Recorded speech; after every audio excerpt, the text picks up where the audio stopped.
abogado por la Universidad Católica del Perú, doctor en Derecho con mención sobresaliente, summa cum laude por la Universidad de Educación a Distancia, España, postdoctor en Derecho por la Universidad di Bologna, Italia, y ha sido magistrado y vicepresidente del Tribunal Constitucional del Perú. Fue perito de la Comisión Interamericana de Derechos Humanos ante la Corte Interamericana. Así también premio extraordinario a la mejor investigación en España y actualmente es profesor de la Facultad de Derecho de la Universidad Católica del Perú. En tanto, en nombre de la Asociación Jurídica Derecho en Línea, le damos la bienvenida a nuestra casa de estudios y de igual manera, estimada comunidad jurídica, hacerles recordar que si tienen alguna pregunta pueden intervenir durante la ponencia alzando la mano para efectos de participar. Ahora sí, dejando todo recalcado, los dejamos con el ponente, le cedo el uso de la palabra.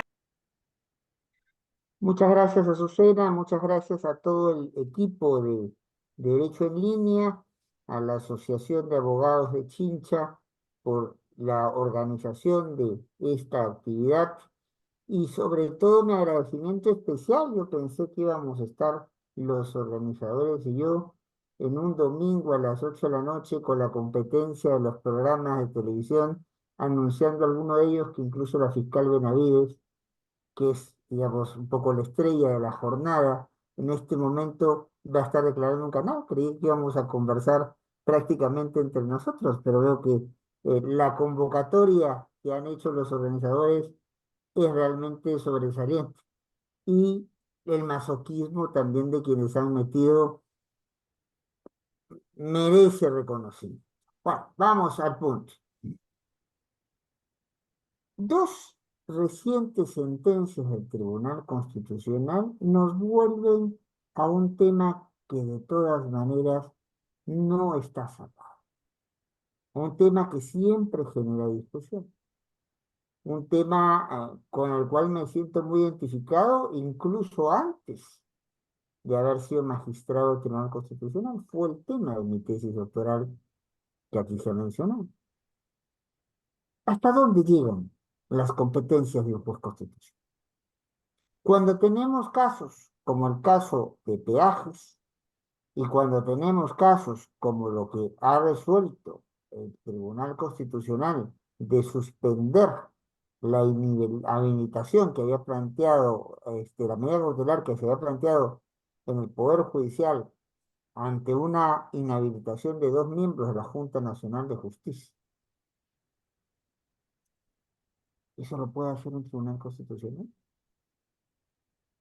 Muchas cosas han cambiado. Sin duda el mismo concepto, la comprensión de constitución ha cambiado. Ya no es un espacio de límites al poder, básicamente, sino es un espacio de protección de esa expresión de nuestras necesidades humanas básicas y de nuestra búsqueda de desarrollo integral humano, como lo plantearía Amartya Sen, porque acá hay gente que cree que por haber leído a Amartya Sen antes es la inventora de los conceptos. Pero bueno, entonces aquí lo que se está planteando es una constitución que ya no es un punto de llegada con el cual confronto las cosas para ver si son constitucionales, sino un punto de partida para en función de eso construir el ordenamiento jurídico del país. El concepto de juez constitucional también ha cambiado. Ya no es, si alguna vez lo fue, esa idea que propugnó Kelsen del legislador negativo. No, hoy en día el juez constitucional es el intérprete final vinculante de la constitución de su país, entendida de manera convencionalizada. Siempre es aquello del supremo intérprete me ha parecido muy pomposo, pero bueno, es comúnmente utilizado. Pero ya no es solamente alguien que se dedica a decir que no al Tribunal Constitucional. Es alguien que frente a un conjunto normativo que hay que interpretar, es el que da la interpretación final y que muchas veces, para salvar la constitucionalidad de una norma, tiene que aplicar una serie de actividades y una serie de técnicas. Hoy El Tribunal Constitucional y sus jueces hacen la labor de sus diferentes expresiones. Podemos verlo de Faboré, podemos verlo de Guastini, sus diferentes expresiones de lo que es la constitucionalización de básicamente, la forma de organización del poder político en una sociedad, básicamente, el sistema de fuentes, cómo se genera derecho en un ordenamiento jurídico estatal y cómo deben comprender las diferentes disciplinas jurídicas y las instituciones dentro de esas disciplinas jurídicas, está marcado por el parámetro constitucional. ¿Y quién es el intérprete de cierre vinculante más calificado de lo que se dice o lo que se desprende del texto constitucional o lo que se debe comprender de este texto leído de cara con los convenios que hemos firmado e incluso a nivel internacional e incluso con aquellas normas de carácter jus cogens, que son normas de orden público internacional? Pues es el juez constitucional. Y también hace el juez constitucional. La política y derecho son dos cosas distintas. Pero, como bien diría nuestro maestro Néstor Sagüez, estupendo libro que siempre recomiendo revisar, Mundo Jurídico, Mundo Político, en un Estado constitucional como el que nos preciamos ser, todas las actividades en general y la actividad política en particular no puede hacerse de tal manera, sino tiene que hacerse de acuerdo con parámetros constitucionales. Ya esa idea de que hay zonas exentas del control de constitucionalidad es una idea que hay que ponerla en un ropero, donde se ponen las cosas viejas que no se usan. Entonces, el juez constitucional lo que tiene es que asegurar que el quehacer político respete los derechos de los ciudadanos, respete también los límites a la posibilidad de actuar de las autoridades. Entonces, las políticas públicas, las acciones concretas que se tomen, todas tienen que estar de cara con el parámetro constitucional. También el juez constitucional tiene la responsabilidad de la convencionalización del derecho. El Perú ha firmado tratados, sobre todo tratados sobre derechos humanos, y algunos de estos tratados tiene una interpretación vinculante hecha por un tribunal, básicamente en el sistema interamericano por la Corte Interamericana. Pero también los otros tratados que hemos firmado sobre derechos humanos nos comprometen. Ahí está el convenio 169 de OIT que nos plantea todo el tratamiento de lo que es pueblos indígenas. Como lo llama la nomenclatura aquí, ha sido muy variada según los años, pero ahora, bueno, como estoy interesado en pueblos indígenas, o sea, yo no puedo regular los temas vinculados a propiedad comunal de cualquier manera, yo no puedo regular las consultas populares de cualquier manera, debiera seguir los parámetros de un tratado que voluntariamente el Estado suscribió. Y debiera respetar también aquellas cuestiones que se han convertido en, como decía, costumbres internacionales, orden público internacional, o cómo se resolvió la disputa de límites marítimos con Chile. Se resolvió bajo las pautas de la CONVEMAR, eso es lo que hizo la Corte Interamericana, la Corte Internacional de Justicia de la Haya. ¿Y por qué se nos aplica a nosotros? Chile sí la había firmado, nosotros no. ¿Por qué se nos aplica a nosotros? Porque son tantos los países, los estados que han aceptado esta Convención del Mar que se ha convertido, nos guste o no, en una costumbre de orden público internacional, un elemento de ellos cogen. ¿Quiénes son los responsables dentro de cada país de hacer cumplir las sentencias de cortes, recomendaciones de comisiones, textos de tratados y no solamente sobre derechos humanos? el responsable principal es el juez constitucional. Prefiero contestar las preguntas al final, para no perder el orden, la hilación de la exposición, ¿ya? Entonces, con todo gusto, viste ya una mano levantada, pero al final lo vemos todo en paquete. Luego, ¿qué más hace un juez constitucional? Un juez constitucional hace una labor de mediación jurídica frente a los problemas políticos, económicos, sociales, incluso culturales de una sociedad.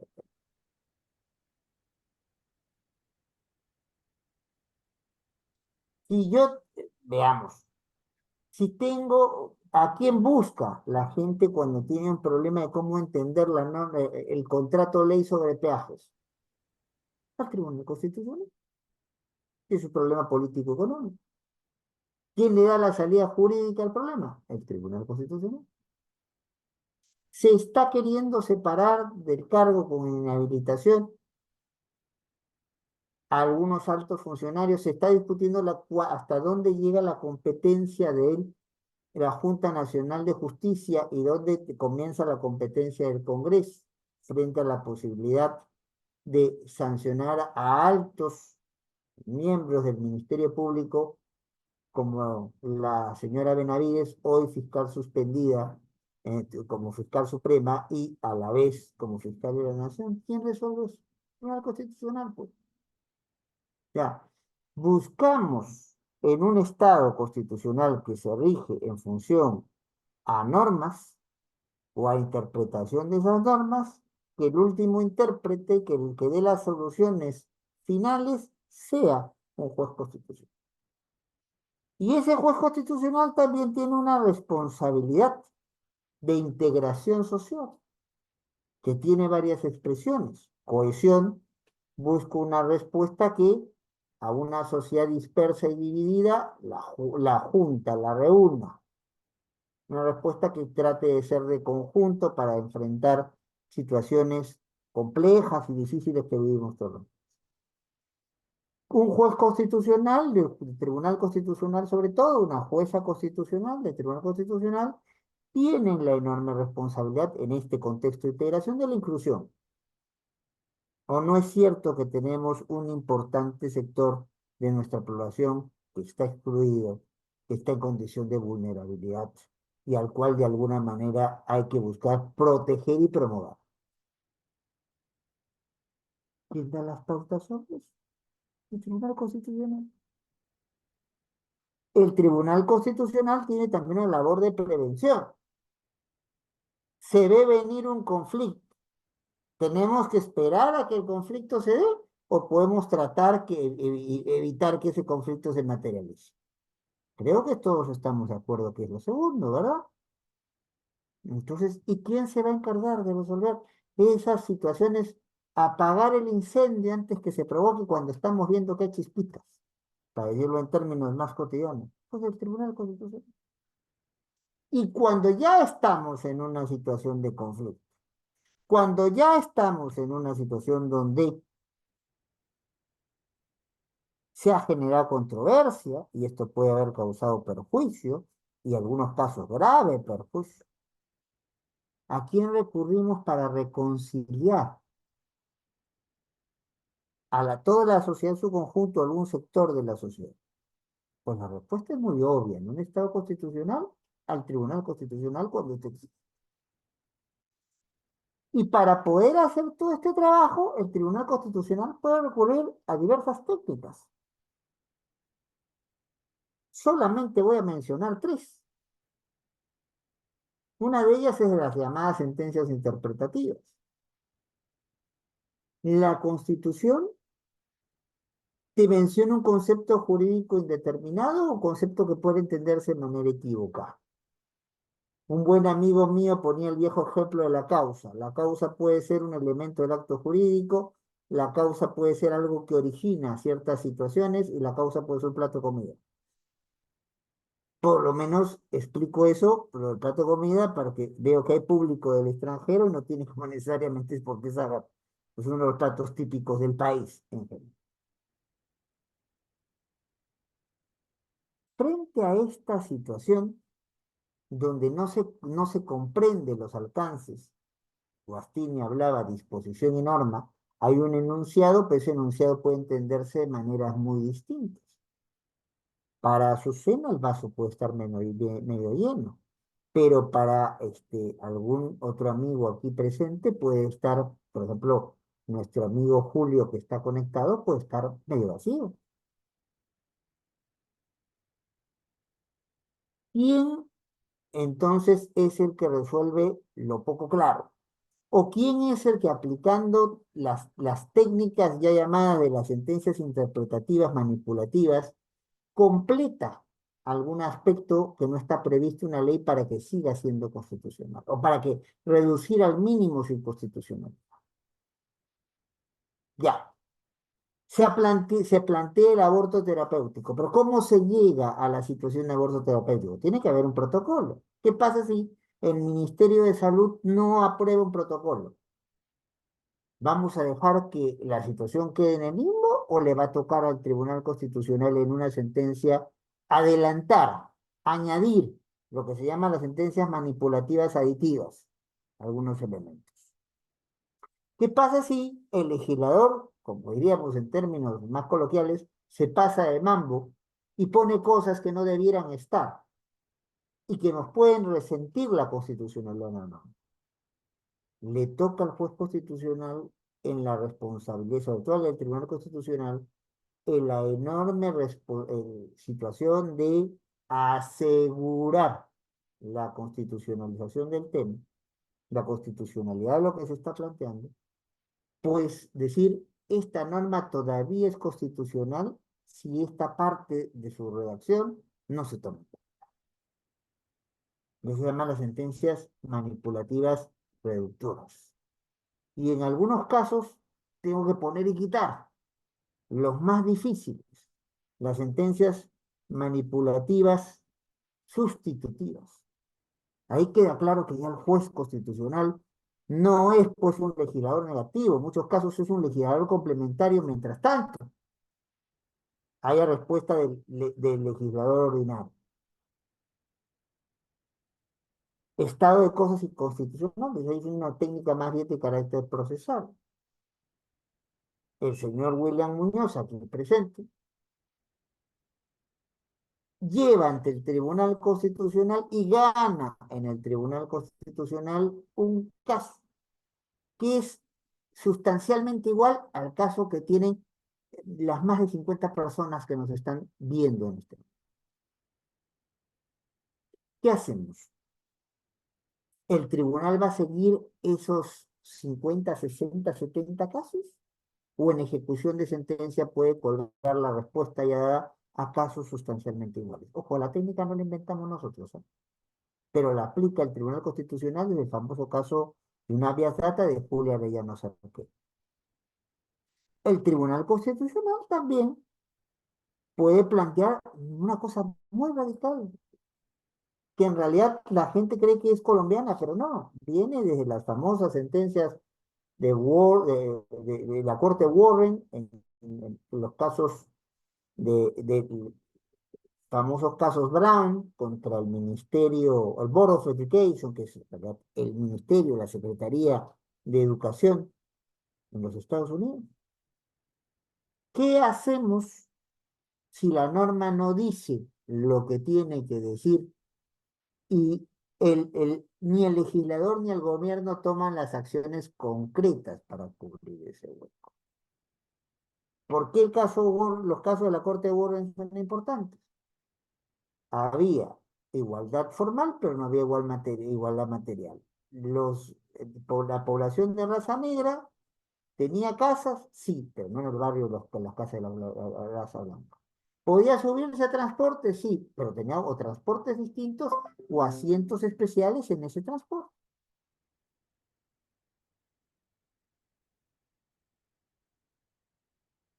Y en eso llamado a resolver, emparejar la cancha, que todos tengan las mismas oportunidades, no los mismos resultados, porque eso dependerá de cada quien. Entonces, va a ser una Corte Suprema y esa pauta ha sido copiada por todos los tribunales constitucionales, porque en el fondo la Corte Suprema norteamericana hacen los Estados federales norteamericanos, hacen los Estados Unidos a veces el Tribunal Constitucional. Y eso lo tenemos en el caso peruano. Nosotros fuimos de los promotores de la famosa sentencia de las hermanas Sies.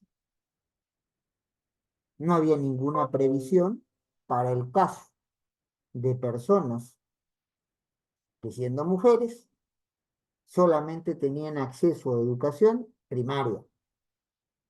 No había colegios de secundaria. Y ustedes, los organizadores, que varios de ellos vienen de Amazonas, conocen bastante bien el caso. Las hermanas Sies estudiaron primaria en un colegio donde no estaba prevista la secundaria. Y si querían estudiar secundaria, tenían que irse 4 horas por la selva hasta Bagua Grande para estudiar en la nocturna.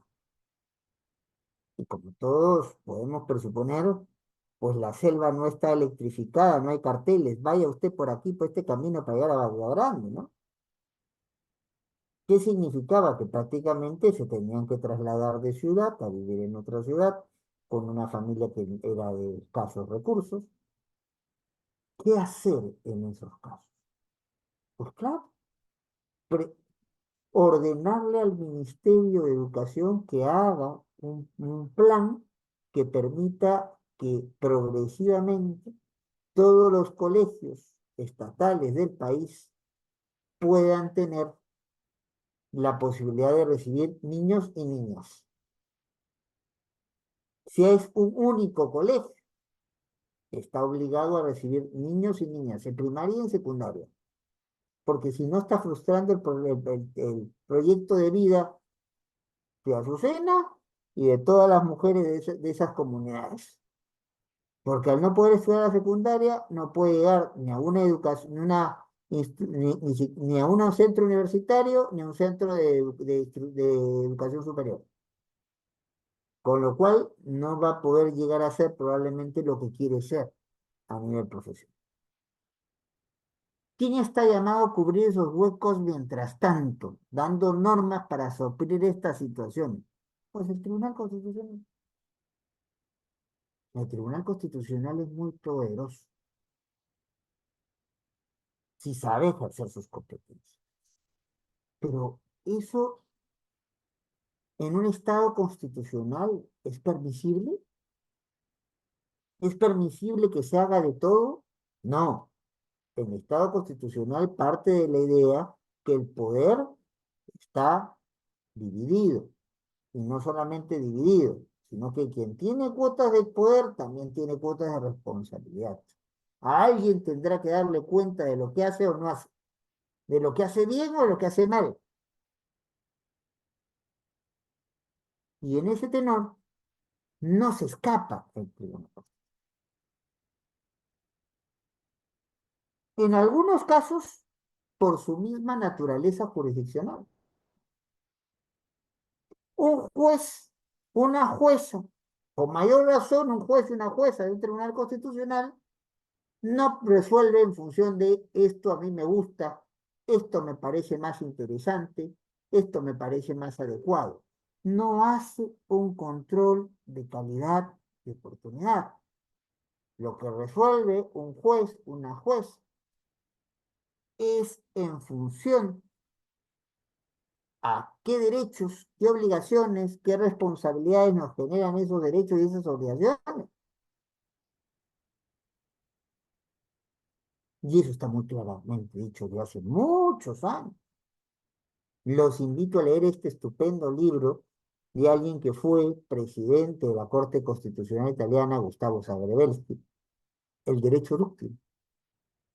Los invito a revisar alguna antigua sentencia de del Tribunal Constitucional Español, ponencia de uno de mis maestros, fallecido, asesinado por Leta, Tomás y Valiente, donde se dice muy claramente, el control de calidad-oportunidad es el control de los políticos. Otro libro ideal para mirar esta situación es otro libro de mi gran querido maestro Manuel Aragón Reyes, el control como elemento dentro de la Constitución. Una cosa es como miran los políticos y otra cosa como miran los jueces. El político ya no está conforme con el desempeño de Azucena y ella deja de ser ministra porque no solo la interpelan, sino la censuran. ¿Esa es la evaluación de un juez? ¿Me gusta el quehacer de Azucena como ministra o no? No. El juez decide si uno es propietario o no lo es, decide si uno tiene una deuda o no la tiene, decide si uno ha cometido un delito o no lo ha cometido, decide si entonces ha violado o amenazado derechos de otros o no los ha amenazado. La decisión del juez tiene una carga objetiva muchísimo más fuerte. ¿Qué más? En el sentido de lo que es la labor jurisdiccional de un juez, entonces un juez puede en el escenario constitucional, se habla pues en el escenario pues, realmente de todos los procesos de lo que es el jura non iure. El juez es el que conoce derecho. Entonces, si la pretensión está, pero no está bien planteada, le toca al juez, que es el que conoce derecho, esbozarla de manera adecuada. Eso en términos procesales constitucionales, y básicamente por el aporte de los mexicanos, en el escenario del amparo es muchas veces denominado suplencia de la queja deficiente. Pero esa suplencia de la queja deficiente, pero esa aplicación de jura non iuria no puede hacer abandonar a un juez en general y menos a un juez o jueza constitucional en particular, que debe haber una mínima congruencia procesal. No puede ser que nuestro amigo Julio Duludeño vaya al Tribunal Constitucional a discutir que tiene derecho a que a que le atiendan su cobertura de salud y el Tribunal Constitucional no se pronuncia sobre eso, sino se pronuncia sobre si hay un buen tratamiento de resocialización educativa en las cárceles. Los jueces, y sobre todo los jueces constitucionales, no resuelven el caso que les gusta, resuelven el caso que se les propone. Si está mal propuesto el caso, lo pueden enderezar, pero no se pueden inventar casos. Como tampoco se pueden, siendo entonces jueces constitucionales, inventar principios, valores, derechos que no se deducen de la Constitución o que no se deducen de la interpretación convencionalizada de la Constitución. De allá hay otro libro genial de nuestro buen amigo Francisco Javier Díaz Reborio, Valores Supremos, Interpretación Constitucional, libro que debiera ser de cabecera para cualquiera que se dedique mínimamente al derecho. Ya no le digo al derecho constitucional, a cualquier área del derecho. Un juez constitucional también tiene límites por su naturaleza de la labor jurisdiccional que hace en función a la especialización de sus materias. Yo soy abogado, pero no tengo por qué conocer todo el derecho, menos aún los términos de la medicina. Me acabo de meter y llevar hace 2 días un curso sobre inteligencia artificial, tema el cual me apasiona, pero el cual lo conozco muy poco. No tengo como juez por qué saber de genética. Para eso es que existe en el espacio constitucional y en el espacio general, todo juez puede tener la ayuda de un perito. Todo juez puede tener la ayuda de amicus curiae. Creo que el Código Procesal Constitucional, el actual, el de fines de 2022, ha cometido un enorme error, acabando con la posibilidad de que alguien se ofrezca, como era antes, para hacer amicus curiae, una lógica más dialógica a los procesos, que participen todos los que puedan aportar, y ahora no, no, no, no, no. Ahora es el juez o la jueza, si cree que necesita, quien habilita, quien convoca. No. La idea es que todo el que tenga que aportar pueda aportar, ¿no? Entonces, pero bueno, así por ahí van las normas y ahí se ha recortado. Y ahí tenemos un límite en un juez constitucional. Obviamente, si a mí, cuando fui vicepresidente y magistrado tribunal, me preguntaban sobre genética, tenía una formación muy básica. Tenía que recurrir al experto, al experto. ¿Es o no un límite a la labor de un juez? Sin duda. Como también, y esto lo diría muy bien el buen Manuel Atienza, bastante conocido en el Perú por sus múltiples venidas, por su estupenda obra, y por el curso que hace de argumentación, que ha sido un curso que no solamente convoca peruanos, de hecho, su hombre de confianza para la cuestión operativa del curso es un peruano. Eh, Manuel Atienza, con mucha inteligencia, revierte los argumentos planteados por otro gran especialista en el derecho, que fue en su momento Work. Working decía que el derecho era un todo completo, donde se podían encontrar las respuestas y que el juez siempre podía tener, o la jueza siempre podía tener dentro del derecho, la respuesta correcta. Y eso, como lo comprueba Manuel y como lo han comprobado muchos otros más, no es así. La realidad no siempre es fácil. No todos son casos fáciles. No todos los casos son evidentes las respuestas. Hay casos intermedios, hay casos difíciles y hay incluso casos, como los llama Manuel, trágicos. ¿Qué hace un juez constitucional frente a un aborto terapéutico? ¿A quién va a tener en cualquiera de los escenarios? Alguien pierde. Se pierde la vida de la madre o se pierde la vida que está por nacer, porque los dos no pueden venir juntos. Y la famosa solución salomónica de dos mujeres diciendo que el hijo era suyo, y Salomón, para sacárselas de encima, le dice, bueno, pártanlo por la mitad, no es solución, ¿verdad? Entonces, un límite son precisamente los datos de la realidad concreta. Cuando los datos de la realidad concreta nos ponen en una situación muy compleja, en la cual no hay respuesta unívoca, o no hay, como los casos trágicos, una respuesta que pueda contentar a todo el mundo, y hay que escoger a lo que el juez le parezca menos malo para la sociedad en su conjunto, para el interés general en su conjunto. Estamos, pues, ante límites al juez constitucional. Pero, en este caso, me interesa ver aquellos límites del juez constitucional que tienen que ver más con su carácter de autoridad. Porque vaya que, si con todas estas competencias, el juez constitucional tiene una autoridad, que la ejerza bien, regular o mal es otra cosa, pero tiene autoridad. Y toda autoridad debe, primero, manejarse con criterios de racionalidad, con pautas que respeten una construcción lógica.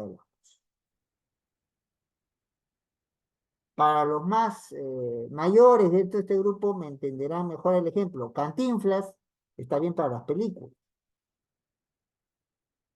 Pero ¿qué ocurre con esto? Yo no puedo decir al mismo tiempo en una sentencia o en una decisión tomada por la administración, pero acá nos interesan más las sentencias y las sentencias de un juez constitucional y las sentencias de un magistrado de tribunal constitucional, una magistrada de tribunal constitucional, no puede decir que algo es blanco y no blanco al mismo tiempo, porque hay un principio lógico de no contradicción.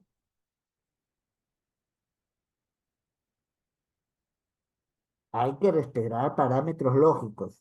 Lo que enseñan muchas universidades ya felizmente en el país. Hay que hacer un control de logicidad de la actuación de cualquier autoridad en general y la de juez particular, en juez constitucional en particular. Pero no basta solamente con la racionalidad, también la autoridad tiene que plantear una lógica de razonabilidad. de proscripción del arbitrario. Porque algo puede ser muy coherente, muy lógico, pero pueden cerrar tremendas arbitrariedades. Pongo el ejemplo. Supongamos que entre los presentes está el alcalde de Chachapoyas o la alcaldesa de Chincha. Y ellos como autoridades, ante los grandes conflictos que estamos viviendo de seguridad ciudadana en todo el país, toman una decisión. Se ha comprobado que las personas de menos de 1,40 m son las que provocan los delitos. Quienes provocan los delitos deben ser eliminados de esta sociedad mañana, lunes, a partir de las 8 de la mañana. ¿Cuál es la consecuencia de eso? No estoy dando ideas a nadie, por cierto, ¿ah? ¿Ya? Pero ¿cuál sería la consecuencia de seguir el silogismo en esto? He puesto una altura para que nadie se sienta comprometido. ¿Ya? Si hay alguien con talla baja dentro del público, mil disculpas, es solamente un ejemplo. ¿Cuál sería la consecuencia lógica de esto? La consecuencia lógica de esto sería, si aplicamos ese razonamiento, que mañana, a partir de las 8 de la mañana, ya sea en Chachapoyas o sea en Chincha, acabamos con las personas de menos de 1,40 m. Entonces no basta con la lógica, basta con la defensa, también es necesaria la defensa de fines lícitos y la aplicación de medios adecuados, el test de proporcionalidad que todos conocemos, idoneidad, necesidad, proporcionalidad, etc. Todos estos son límites al juez constitucional, pero probablemente el más importante sea el que voy a mencionar ahora para los dos casos que me estoy refiriendo. Porque no he venido, como se darán cuenta, se les alcanzó un texto, tengo entendido por los organizadores, se alcanzó un texto, y lo que yo estoy haciendo no es venir a contarles el texto que ustedes pueden leer, no, lo que estoy es aplicando las situaciones del texto a dos situaciones en particular, a las que ya he presentado antes. Caso de peajes, caso de la discusión sobre si están o no inhabilitados los señores Vázquez y Tello en sus cargos en la Junta Nacional. El criterio que nos falta mirar es el criterio de corrección funcional. Las abuelas nuestras dirían zapatero a tu zapato. Para decirlo en términos técnicos, el poder del Estado se reparte en función de órganos, organismos o personas órganos que tienen competencias, a veces compartidas, a veces exclusivas, pero no opera la lógica aquí del derecho privado, donde la libre iniciativa define, salvo que hay una prohibición expresa de la ley. No, no, no, señor. Usted tiene competencias que le han sido asignadas con nombre y apellido, las competencias regladas, y o tiene usted un margen de acción dentro del cual se puede desenvolver las competencias discrecionales. Y de eso no puede pasar, porque si pasa de eso, o está en abuso de poder, o sea, tiene la competencia para detener, pero detiene a todos los que están siguiendo esto, que ya son 60. Están aumentando la gente, entonces agradezco eso. Entonces, ¿qué es lo que puede entonces allí ocurrir? También ya no solamente el abuso de poder, la desviación del poder, que fue lo que pasó con el tema de FONAVI. La gente les contaba una cantidad de su sueldo para construir casas, para construir departamentos, para tener donde vivir. ¿Y ese dinero se utilizó para eso? ¿O se utilizó para cualquier otra cosa que no fuera eso? Desviación del poder. Como queremos evitar la desviación del poder, como queremos evitar el abuso del poder, el juez constitucional, como toda autoridad, tiene que ceñirse a su margen de competencias, a las competencias que le están establecidas o a las que se desprenden de sus márgenes de acción. Ni más ni menos. Esto dentro de lo constitucionalmente posible. Hay tres niveles, como sabemos, ¿no? Lo que está constitucionalmente prohibido, la Constitución nos dice no, con mayúsculas y resaltador. Lo que es constitucionalmente necesario, por ejemplo, el reconocimiento de los derechos. Y hay siempre una situación intermedia que es lo constitucionalmente posible. Entonces, no podemos ir a lo constitucionalmente prohibido, tenemos que hacer lo constitucionalmente necesario y podemos manejarnos dentro de lo constitucional. Ahí está el escenario de los límites. Vamos a las dos situaciones concretas, porque me dijeron que hablar una hora y ya estoy en 40 minutos. ¿Puede el Tribunal Constitucional meterse en sede de habeas corpus a anular las cláusulas de un contrato de ley o por lo menos suspenderlas?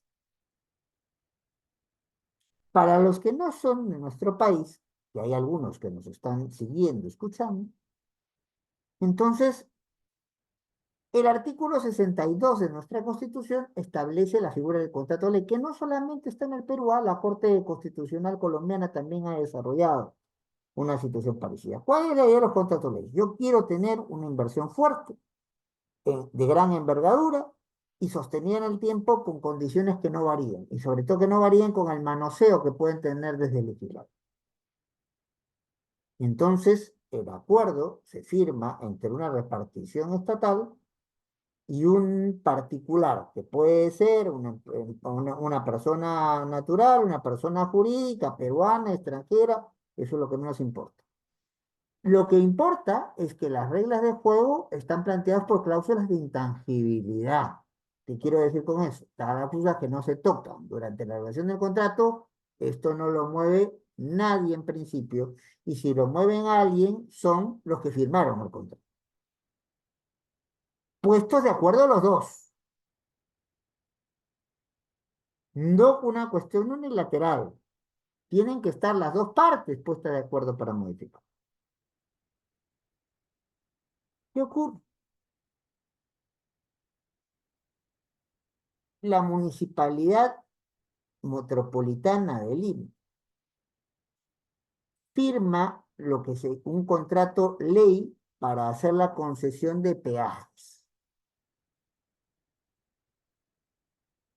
Ese contrato es firmado por la señora Villarán cuando alcaldesa, es ratificado por el gobierno municipal que vino después del señor Castañeda, donde, por cierto, era regidor el actual alcalde de Lima, el señor López Aliaga. ¿Qué ocurre?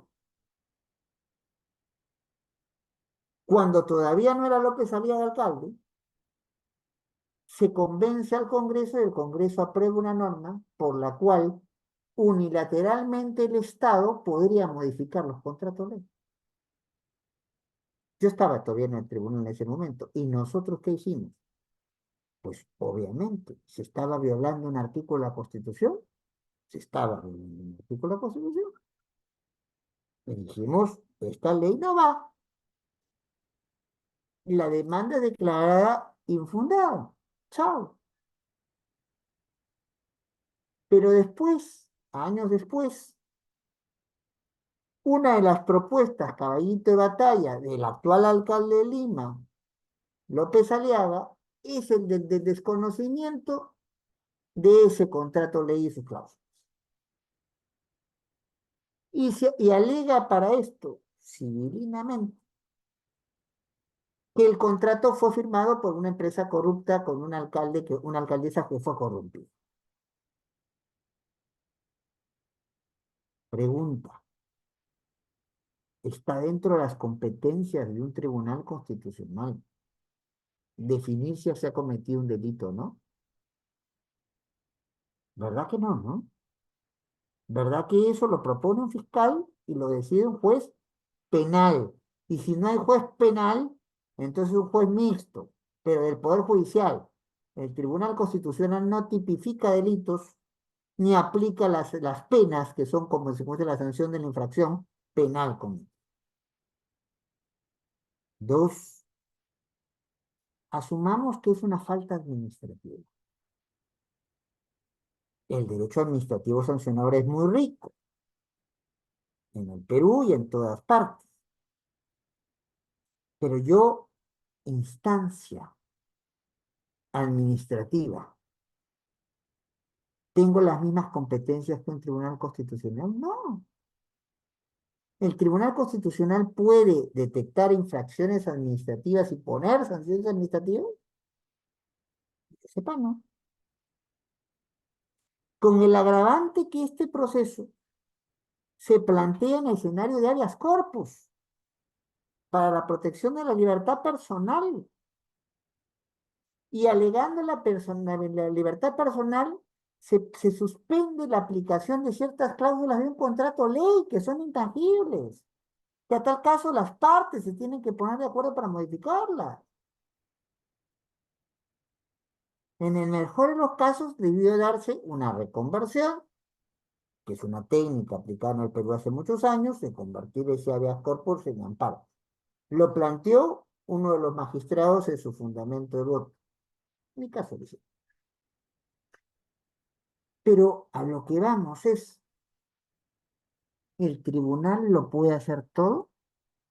¿El tribunal puede ser una lógica de hiperactivismo y meterse en competencias que no le corresponden? No son las partes dentro de un contrato ley las únicas que están autorizadas a poder modificar sus cláusulas y acuerdo a las partes, no unilateralmente. Y otro agravante en este caso, el señor Paraizamán, el que llega al tribunal, no pide que no se paguen los peajes, pide que la caseta que está en el distrito de Puerto Piedra se destroce. Quien pedía que no se paguen los peajes eran otros, incluso la municipalidad de Puente Piedra, que es un distrito, llamaríamos en el Perú barrio, en otros países. Entonces, Colonia en México, ¿no?, pide que esto se saque. Entonces pide que esto no se pague, pero no es para el Samán. O sea, el tribunal no solamente asume competencias que no son las suyas, sino que asume un caso que no se le ha planteado. No respeta una mínima congruencia procesal. ¿Se pasó al tribunal de sus límites o no? Yo creo que sí. Yo creo que sí. Veamos el otro ejemplo. Más reciente, bueno, más reciente es todo, ¿no? En el Perú las cosas cambian de una dinámica tal. Estamos hablando de un caso la semana antepasada y ahora hablamos del caso, voy a hablar del caso de la semana pasada. ¿Qué ocurre aquí? Existe ya un sostenido enfrentamiento entre el Congreso y la Junta Nacional de Justicia, que para quienes no son del país y nos están escuchando y viendo, la Junta Nacional de Justicia es el órgano que se encarga de nombrar jueces y fiscales, es el órgano que se encarga de la evaluación de desempeño de jueces y fiscales, y que en ciertos contextos se encarga de la destitución de jueces y fiscales. Pero además se le ha asignado la competencia de nombrar a las autoridades, algunas de las autoridades más importantes dentro de las labores electorales. Nombra y ratifica, de ser el caso, al jefe o jefa de la OMP, que es la Oficina Nacional de Procesos Electorales, la que se encarga de la administración electoral. Nombra o ratifica, en el mejor de los casos, al jefe o jefa del Registro Nacional de Identificación y Estado Civil, que es el encargado de llevar los padrones. Quién vive, quién muere, dónde vive, dónde muere, que es importantísimo para ver quién vota y quién no vota. Entonces, el jurado, la Junta Nacional de Justicia es una institución esencial para el buen funcionamiento del Estado constitucional en el Perú. Pero pues no se ha buscado destituir a algunos de sus miembros. Y es más, el Congreso decide la destitución y la inhabilitación, que lo que quiere decir es que no solo se le saca el cargo, si no se les permite ejercer función pública durante tiempo establecido, a dos de los miembros de la Junta Nacional de Justicia, la señora Inés Tello y el señor Aldo Vázquez. Ya nos excederíamos el tiempo si digo por qué son las razones por las cuales ellos dos y no los otros 5 miembros de la Junta, que en realidad ahorita son, bueno, no, lo dejo. Entonces, ¿qué es lo que pasa? Tello y Vázquez presentan un amparo para que no sean removidos del cargo, defendiendo su derecho de acceso a la función pública, su derecho al trabajo, su derecho a un debido procedimiento. Y ese caso va por ahí. Ese caso está en el Poder Judicial. Ese caso está en la tercera sala constitucional de Lima. Y ese caso todavía no está ni siquiera terminado. En ese caso, en el mientras tanto que busca toda la medida cautelar, se ha dictado una medida cautelar para que no se les aplique la inhabilitación y no se les mueva del puesto. ¿Qué ocurre? El Tribunal Constitucional está conociendo un proceso abstracto. Le llamamos en el Perú proceso competencial.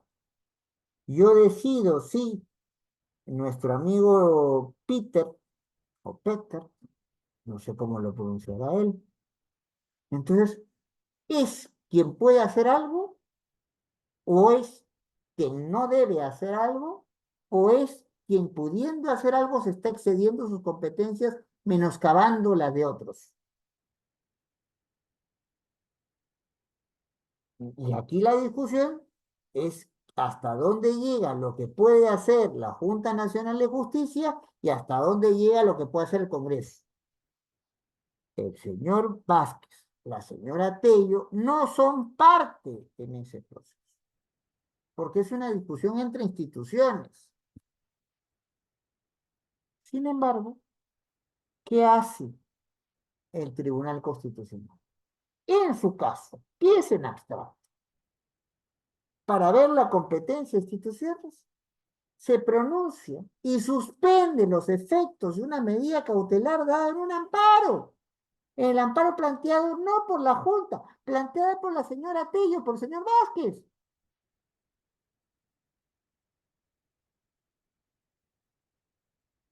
Con el alegato que, como esto ha sido puesto, una apelación, señores, con todo respeto, un elemento básico dentro de la comprensión del escenario cautelar es que la apelación es con efecto suspensivo, ¿verdad?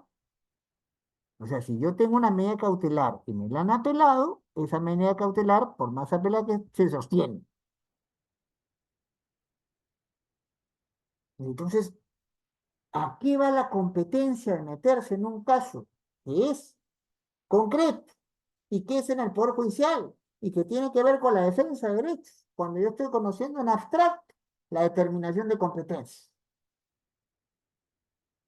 Me meto en una medida cautelar que no me corresponde para decir que en suspenso hasta que se resuelva una apelación, cuando las apelaciones de estos casos siempre tienen efecto suspensivo. O sea, mantienen las cosas, pero no, ellos no mantienen las cosas. La decisión de ellos es que Vázquez se va, que Tello se va, que se les aplica la inhabilitación a Vázquez y a Tello. Sin duda alguna, también aquí se está sobrepasando el margen de acción que tienen. Entonces, conclusión en los 4 minutos que en el Estado constitucional nadie tiene competencias sin control, sin límites. Nadie puede hacer lo que quiere y como quiere. Ni siquiera el Tribunal Constitucional. El Tribunal Constitucional entonces no puede unilateralmente habilitar la modificación de cláusulas de un contrato ley. El Tribunal Constitucional no puede, entonces, meterse a pronunciar en un proceso concreto que está viendo el Poder Judicial y que lo tiene en trámite para suspender una medida cautelar que por su propia naturaleza, cuando es apelada, no se suspende, sigue teniendo efectos. Estas cosas no pueden volver a pasar. Con todo respeto a mis buenos amigos de la actual composición del tribunal, yo soy más amigo de la verdad que de mis amigos. Esto no puede repetirse porque va en directo detrimento de las labores propias de un tribunal constitucional y de un juez constitucional. De las cosas hay que decirlas, aunque esto nos pueda costar riesgos, porque hay gente que no les gusta que lo critiquen y después o te buscan algo o te desnaturalizan algo o te inventan algo. Bueno, corramos esos riesgos, porque es, creo, necesario señalar, con la experiencia de años dedicados a la docencia y con la experiencia de haber sido magistrado del Tribunal Constitucional, incluso vicepresidente del mismo, que tenemos que manejarnos con respeto y con prudencia a las competencias de cada uno, con respeto y prudencia a los derechos de cada uno. Si no, esto no es un Estado constitucional, sino una sombra pálida de lo que el Estado constitucional es.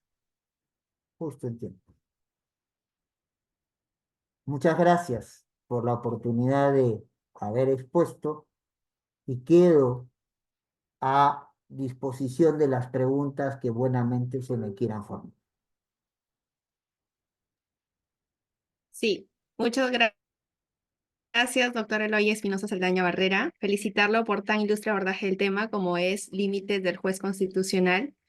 Tenemos unos minutos para que pueda responder algunas preguntas por parte del público a todos los que estén conectados y necesiten o tengan alguna duda, necesiten formular alguna pregunta mediante chat de Zoom o también tienen la opción de levantar la mano para que se les pueda dar el uso de la palabra. Veo que ya hay algunas preguntas formuladas, no sé si las has anotado, Azucena.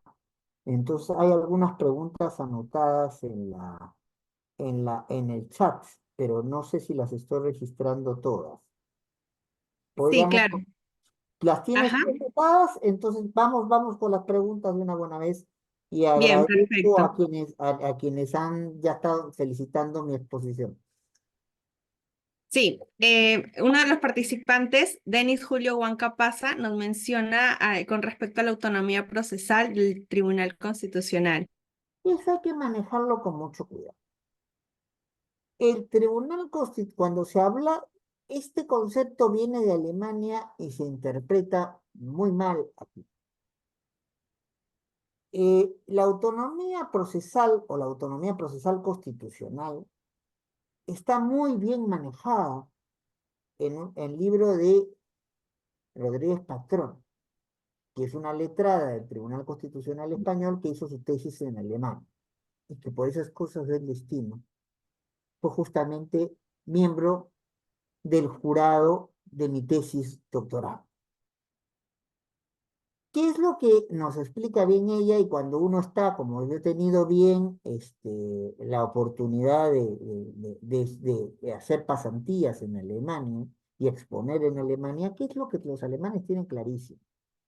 Las normas no son completas y siempre hay situaciones que se pueden presentar a las que hay que tener previsión.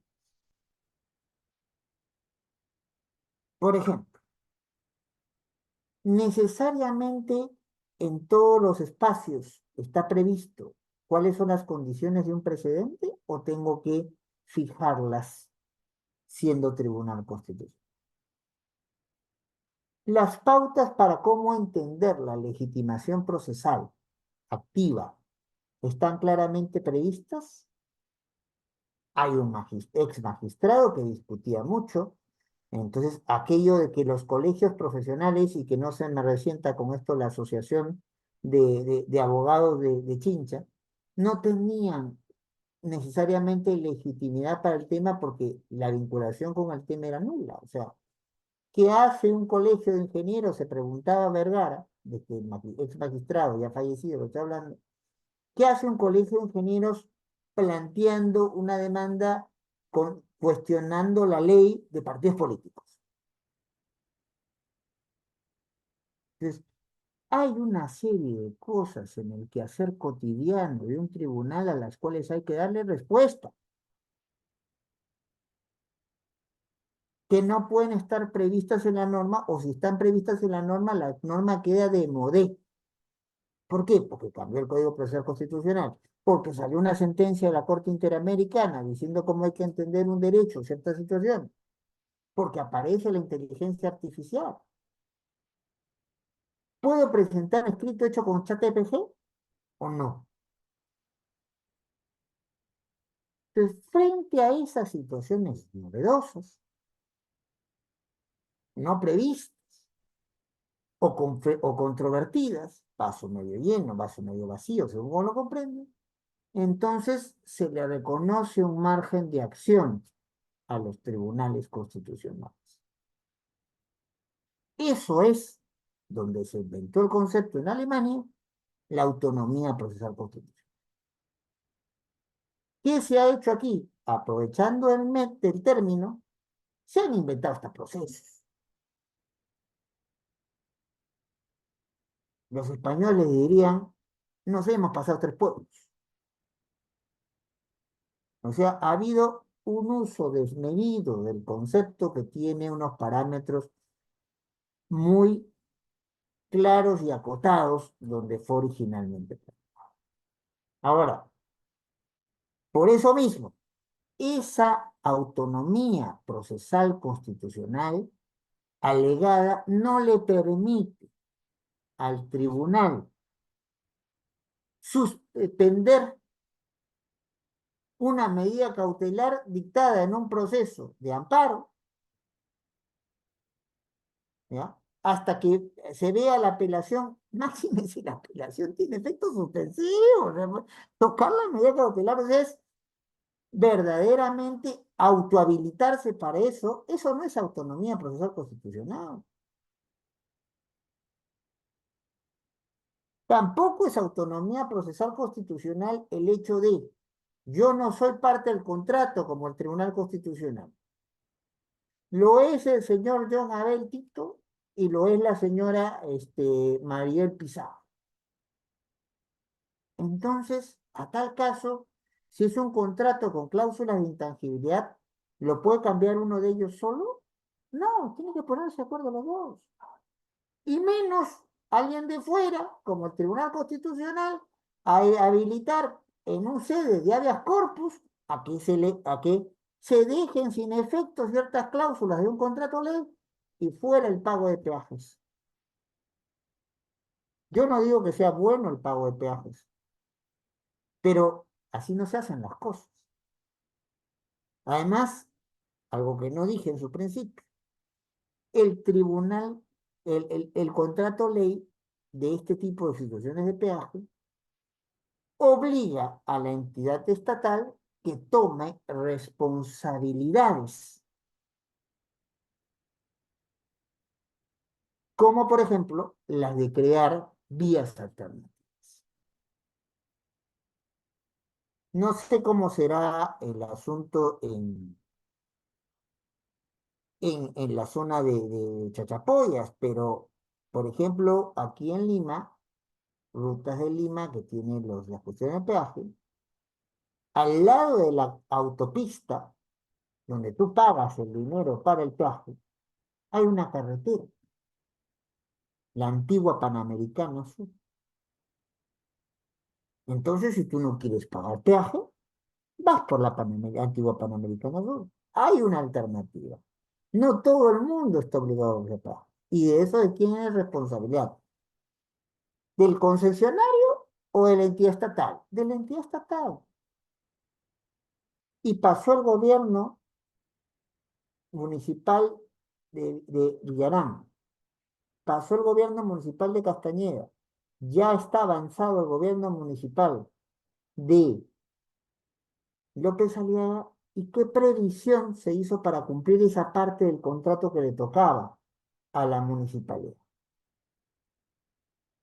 No, ninguno. Entonces, ¿puede hablarse de autonomía procesal constitucional en un contexto donde me invento competencias que no tengo? No. Ese sería un uso indebido de un concepto que tiene un espacio acotado. Con eso creo que contesto la pregunta que se me ha planteado, salvo mejor parece.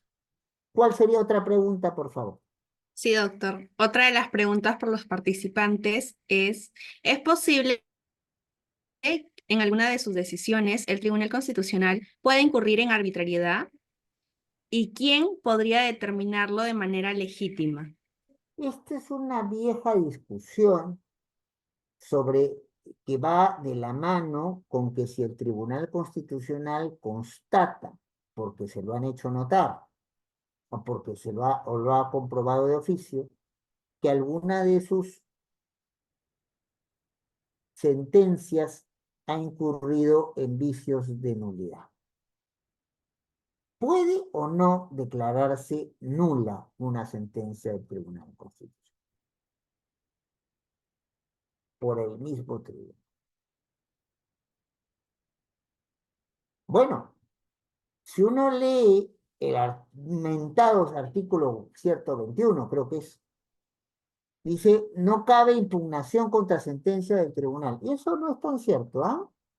En una composición anterior del tribunal a la nuestra, en el caso Cerro Prieto, se permitió un amparo contra una resolución del mismo tribunal. Y llegó al tribunal y el tribunal resolvió. Y ha habido, entonces, muchas situaciones en las cuales de manera poco orgánica se reconoció que la sentencia del tribunal estaba mal hecha, que tenía vicios. ¿Dónde se pone orden en la casa? Con una sentencia de la cual, sin falsa modestia, yo fui suponente, el caso Cardoso, donde se dice, siguiendo parámetros que no son tampoco nuevos nuestros, ¿eh? Parámetros que ha manejado la Corte Constitucional Colombiana en muchos años, que en supuestos excepcionales debidamente establecidos, cabe declarar la nulidad de una sentencia del Tribunal Constitucional. ¿Qué es lo que ha hecho por lo menos en nuestra composición hacia el tribunal? Muchas veces decía, esos supuestos excepcionales no se dan y por eso no declaro nula mi sentencia. Pero estaba establecido al principio. La lógica de nuestros colegas, sucesores, no ha sido la misma. Tampoco era una lógica uniforme en nuestra época. Eso por la posibilidad de control interno. Ahora, como la arbitrariedad es la violación plasmada en términos de derechos de la dimensión material, no sustantiva. Eso no, eso de sustantivo y adjetivo en el debido proceso es una cosa prehistórica que no deberíamos repetir. La dimensión material del debido proceso. Eso, entonces, si hay comportamientos arbitrarios, el artículo 8, entendido de una manera amplia, como lo está entendiendo ahora la Corte Interamericana, que podría tranquilamente justificar el planteamiento de un cuestionamiento de la sentencia del Tribunal Constitucional. Claro, me dirá quien pregunta que el camino es muy largo porque hay que ir a la comisión, entonces, y la comisión tiene que hacer suyo el caso para que no sea solo una recomendación a la Corte.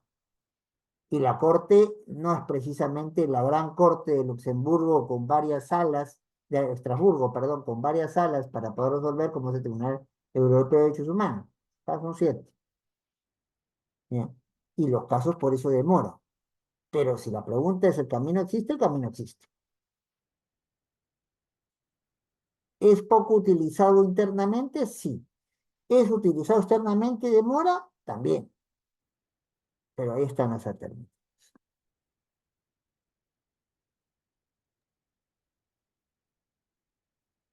Bien, Hay más preguntas? sí. Una última pregunta. William Pacheco Guzmán menciona, ¿qué opinión tiene usted respecto a que algunos jueces superiores de diferentes cortes consideran que los bonos excepciones del Poder Judicial son de naturaleza remunerativa, interpretada en relación a normas internacionales, cuando es el mismo Tribunal Constitucional que declara que estos bonos no tienen ningún carácter remunerativo? Aquí la pregunta nos plantea un problema, las tres preguntas han sido muy interesantes, nos plantea un problema recurrente. Si nosotros nos hemos adscrito, pues nadie nos puso una, como Estado, nadie nos puso una pistola ni en la cabeza ni en el pecho, a la competencia de la Corte Interamericana como intérprete final vinculante de los parámetros convencionales, ¿a qué tenemos que hacer caso como jueces? ¿A un control de constitucionalidad o un control de convencionalidad? Obviamente un control de convencionalidad, si es que está bien hecho. O sea, ¿a qué me refiero si está bien hecho o no? Es que si lo que está haciendo el juez o la jueza ordinaria es aplicar realmente los criterios planteados por la Corte o no planteados y no está inventándose criterios y echándole la culpa a la Corte. ¿Cuál es el problema que se ha generado en el Perú frente a esta situación? Por un lado, jueces y juezas del Poder Judicial que, con todo respeto, mi padre fue juez, después yo he sido juez del Tribunal Constitucional, pero hay jueces que, a ver, con 80.000 casos que vi en 8 años, ¿me puedo equivocar en alguno? Me puedo haber equivocado en varios. Yo creo que puede haber una comprensión equivocada del parámetro convencional de parte de los jueces. Así como puede haber una negación equivocada del parámetro convencional por parte de los jueces del Tribunal Constitucional. Hemos visto un caso muy reciente en el cual el Estado peruano, a través del Tribunal Constitucional, se ha pronunciado de manera unilateral en un sentido distinto al que la Corte le planteaba que se resolviera, y estamos en una situación de rebeldía, por decirlo menos, ¿no? Que a todos más o menos intuimos a qué caso me estoy refiriendo, ¿verdad? Entonces, aquí, y la cosa la complica más el autodenominado nuevo Código Procesal Constitucional de de fines de año de 2022, cuando en su exposición señala, para ser más claros, en el artículo 8 de su título preliminar, señala, palabras más, palabras menos, que si un juez se encuentra con que la norma ordinaria o el pronunciamiento ordinario para él es más protector que la norma o el pronunciamiento internacional, prefiere lo que para él, unilateralmente para él es prioritario. Eso es una violación flagrante del parámetro convencional que hemos reconocido como país. El juez no escoge. Principio competence competence, la competencia y la competencia. ¿Quién es el que dice la última palabra vinculante con respecto a lo que dice, a lo que se entiende o se desprende de la Convención Americana de Derechos Humanos, conocida también como Pacto San José Costa Rica?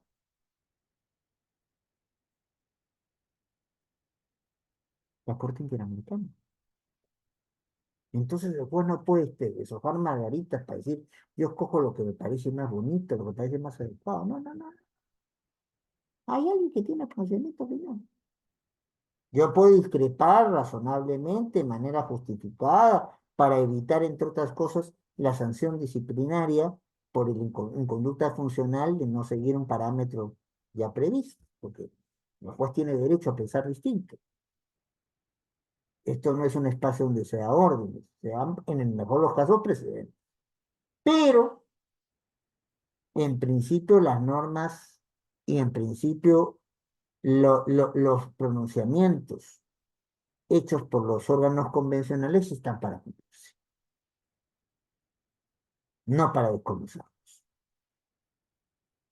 Creo que con eso también contesto la pregunta que se me había realizado. Si la aplicación del parámetro convencional es correcta, la que están haciendo los jueces, en realidad, con todo respeto, pueden dejar de lado el pronunciamiento del Tribunal Constitucional. Y no debería haber mayores repercusiones con eso. Pero, claro, siempre y cuando los jueces estén haciendo una interpretación adecuada, conforme a lo previsto en el escenario convencional. No se estén inventando un escenario propio que el parámetro constitucional no establece.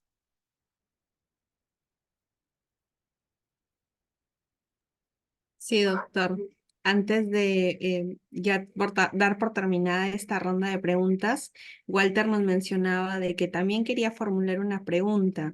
Es la siguiente.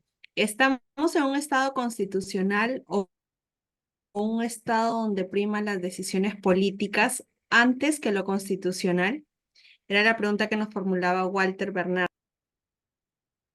A ver, estamos en un estado que busca ceñirse a pautas constitucionales, sí, pero estamos en una gravísima crisis institucional.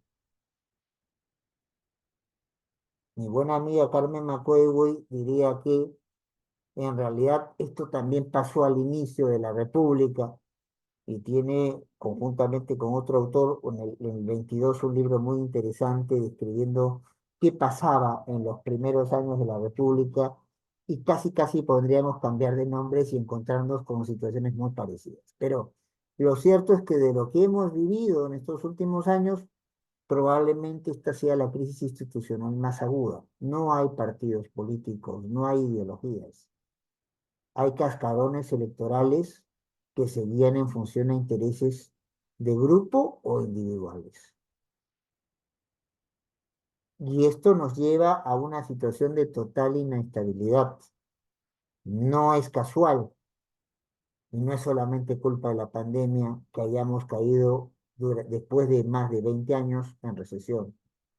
No es casual que se nos haya rebajado en la consideración de poder ser país que reciba inversiones. No es casual que si llegamos a tener un crecimiento el próximo año, se calcula que ese crecimiento sea de un 2% y pico. El Perú llegó a crecer hasta 7, 8% y para mantener el nivel de no solo crecimiento, sino desarrollo que se quiere alcanzar, bienestar para la población, deberíamos crecer por lo menos un 6%. La corrupción en sus diferentes manifestaciones es algo que está muy presente, ya ni siquiera en las instituciones, en la vida cotidiana de todos nosotros. La inseguridad ciudadana es un elemento que no se puede o no se sabe controlar. Frente a estas difíciles situaciones, ¿qué hacemos?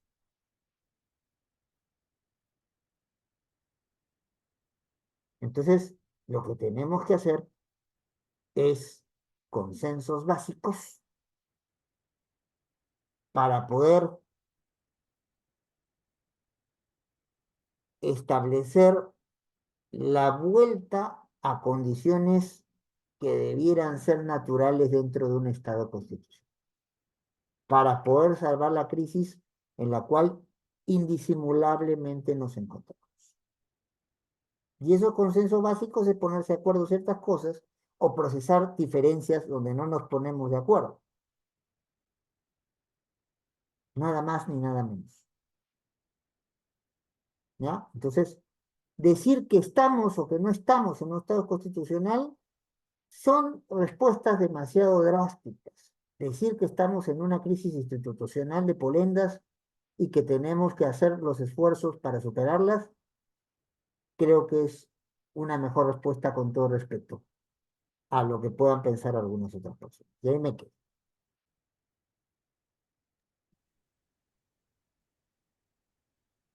Bien, ahora cerramos lo que es la ronda de preguntas.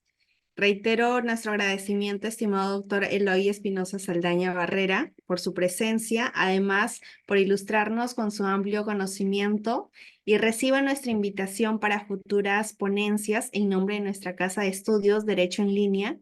Lo que se está presentando en pantalla es el reconocimiento para usted. Fue un gusto el día de hoy ser su moderadora y hasta otra oportunidad. Que todos tengan buen Muchas gracias, un gusto estar con ustedes y a vuestra disposición cada vez que lo consideren conveniente. Un fuerte abrazo para todos y sobre todo para la gente que con gran esfuerzo se ha quedado hasta esta hora de la noche, un día domingo, escuchando esta modesta exposición. Muy amable, mi buen doctor. Excelente ponencia. Admiro mucho su labor y hoy nos ha disertado los límites del juez constitucional y nos ha dado algunas pepas jurídicas, cómo actuar de la coyuntura jurídica, lo que está pasando. Y téngalo por hecho que queda cordialmente invitado para próximos eventos. Un fuerte abrazo, nos vemos pronto. Un fuerte abrazo y nos vemos muy pronto. Hasta luego. Hasta luego, doctor.